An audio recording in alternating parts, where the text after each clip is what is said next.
Hello everyone, welcome back to another episode of r/Entitled People. In today's episode, Dad tries to give away teenage daughter's womb. I know she is buying those, but I want them as well.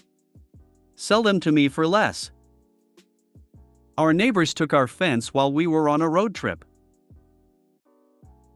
Before we get started, make sure to subscribe so you will never miss a video. So let's get started. Dad tries to give away teenage daughter's womb. Recently reconnected with a childhood best friend, and it reminded me of this insane interaction decades ago when we were 17. I spent a lot of time at my best friend's house when we were young. Her family was a lot nicer, wealthier, and more normal than mine, and her parents even took me in for a month when I had to leave home at a young age. So we're hanging out, and one day her dad comes in really angry at her, just being generally rude and "Are you still being selfish?" really passive aggressive, and then walks away. I was like, "Huh, what did you do to Steve?" thinking it was teenager stuff, but she gets really upset. She tells me Dad's friends have been trying to get pregnant for a year now and just confirmed they can't have a baby. He asks her to consider being their surrogate. She really doesn't even know these people, has spent maybe an hour with them in her life. Also, we're 17, so that's insane. I kind of thought she was embellishing a story to me. But then he starts saying it right in front of me a week later. I'm paraphrasing, but what I remember was basically, "These people mean so much to me. Why can't you think of anyone but yourself? You could change their life. You could really do something amazing here. We would all have this incredible connection and share the love of this baby. Do this for me." She just kind of awkwardly looks away until he leaves and then starts crying. He pestered her about it until she turned 18 and left on bad terms. He never got over it. The crazy part is both couples were old and rich and could have easily bought a real surrogate or adopted. I'll never know why he insisted it had to be her. I kind of want to ask her if he ever came to his senses, but I moved away and we lost touch for the last 10 years. It would be weird to bring it up now. I just had to get this insanity off my chest. I can tell you. First step is to get her to agree to be a surrogate, then comes the part about conceiving naturally. Yikes, I really hope it wasn't that. In addition to just how horrific that is, you don't want a first-time mom as a surrogate. You want a lady who's been through it a couple times and knows what's coming. I know she is buying those, but I want them as well. Sell them to me for less. Reminded of this one when posting something in the antique costuming sub. I was asked to recreate an antique christening gown and hit a local antiques market where I knew several vendors sold old textiles. In a big rummage bin, I found some gorgeous batiste napkins and a tablecloth runner with embroidery that was a very close match to the gown. Score! I took them up to the booth's counter. The vendor was there with a customer, EntitledPeople, who was going through a good-sized pile of stuff. The vendor turned to me, flipped through what I had and said, "How about $10 for the lot?" I can't remember the exact number, but it seemed like a fair price, so I said okay, and started rooting around in my purse for the cash. EntitledPeople gasped audibly and said, "Are you kidding? Those are not worth nearly that much." And then she turns to the vendor and says, "I'll give you $5 for them." For a minute, I thought she was trying to do me a solid by bargaining on my behalf, but nope, she wanted the vendor to take them away from me and sell them to her for half the price I was willing to pay. I wish I had said something clever, but I just kind of blinked at her. The vendor shrugged at the lady and said she's willing to pay $10, and she spent a lot of time digging them out. That bin was there when you got here, you could have found them yourself. EntitledPeople tried to argue she was in line first, like, why would that argument even work, and also that she's spent a lot of money there. Finally, she flounced off, leaving the pile of things on the counter. I said something like, "WTH just happened," and the vendor said that she was notorious among the market vendors. She did buy a fair amount of stuff, but always wanted it so cheaply that any profit disappeared. And I wasn't the first customer she tried to take things from. Gown turned out very pretty, though. That BB is about to graduate HS. Edit, I see this has some shares, which is flattering and fine, but please heed the warning in my profile. No YouTubing or other attempts to monetize. I will find out and piss on your shoes. LOL, something similar happened to a friend of mine.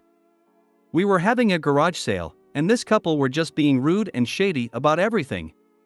They got to a set of dishes still in the original box, never used, my friend was selling. They kept insisting they weren't worth the $20 she was selling them for, and just being AHS. This guy who had come back to grab something we were holding onto for him offered my friend full price for the dishes, and she sold them to him. Even while he was putting them in his car, the couple kept insisting they were marked too high and they'll pay half that, and acted like they would be doing her a favor to pay that price. I don't think the guy who bought them even wanted them. He just didn't want the couple to get them. I do not understand entitled people logic. Hey, I sell it to B and I'll pay less for that. How did she think that would work? Because then you have the privilege of selling to the entitled. Should you not be wowed? I will find out and piss on your shoes. Ah, OnlyFans. Our neighbors took our fence while we were on a road trip. Perhaps there's a better sub for this post, but this is the first one I thought to go to.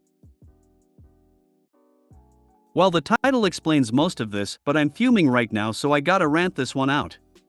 So we've had issues with our attached neighbors from the moment we bought our house. Originally it was just 60-something F and her 18-something M grandson. The day we moved in we tried to make small talk and introduced ourselves. The woman was dropping hints that the old owners used to bake her goodies all the time and she missed it, kind of insinuating that we should be like them because she deserved to be treated like a princess.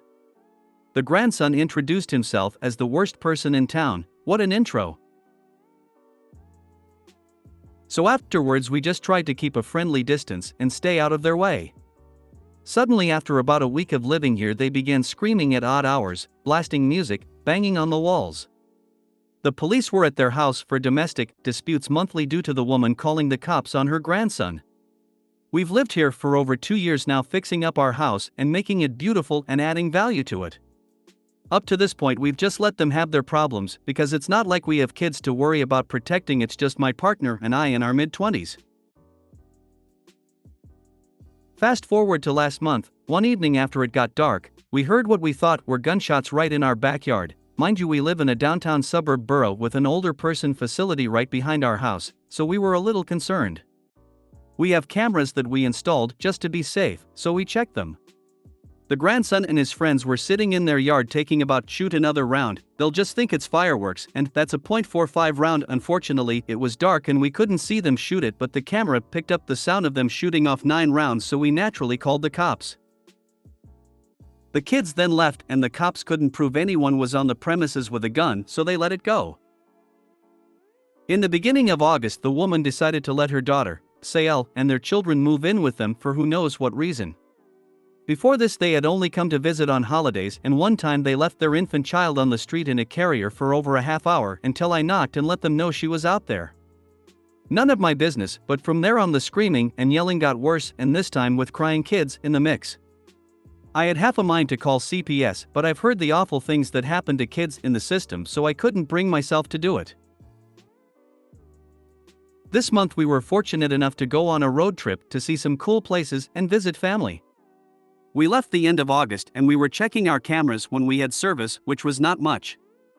One day we get a call from our unattached neighbors saying our attached neighbors were building a really ugly shed with spare planks from who knows where. We tried not to worry too much because up to this point their crappy shed wasn't our problem other than an eyesore in the neighborhood. We just enjoyed the rest of our trip and let it go, occasionally checking to make sure they weren't in our yard or anything since it's nicely fenced in and gated. Didn't catch anything on camera other than them building their crappy shed. We arrived home a few hours ago to find that these entitled F***KS dug out and stole part of our fence, metal post and chain link, to create a back fence/gate for their yard. This left huge holes in our back parking area that my partner almost tripped and fell into.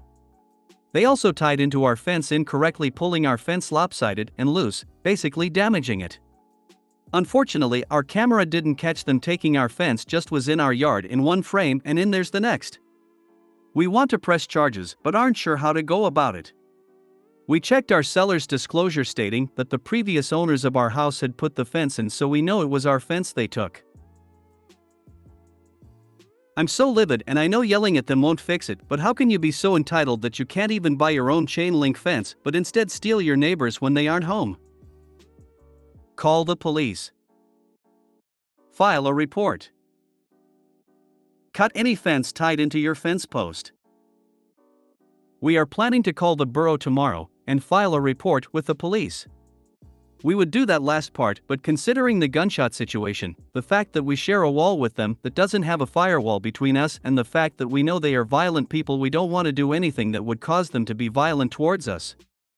Thank you for the good advice though, it's very appreciated.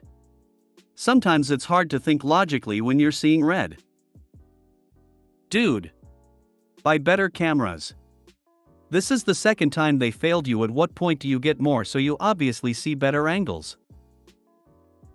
The cameras are good quality with the angles we need, but are only activated by movement, and it only films movements for about 2 minutes before it shuts off. We have to pay for video footage, so we made sure it doesn't break the bank for us. Other security cameras are too expensive for what we need them for. That does stuck. Seems like there ought to be a way to press charges and either get your property back or have them reimburse you for it. You should check with the police and show them the video. Good luck. Figure out what's the shed for. Is it something nefarious? That might turn into something you can legally use to get them evicted. Stay safe and good luck. If you made it to the end of the video, thanks for watching. Don't forget to like, subscribe and share, and we will see you in the next video.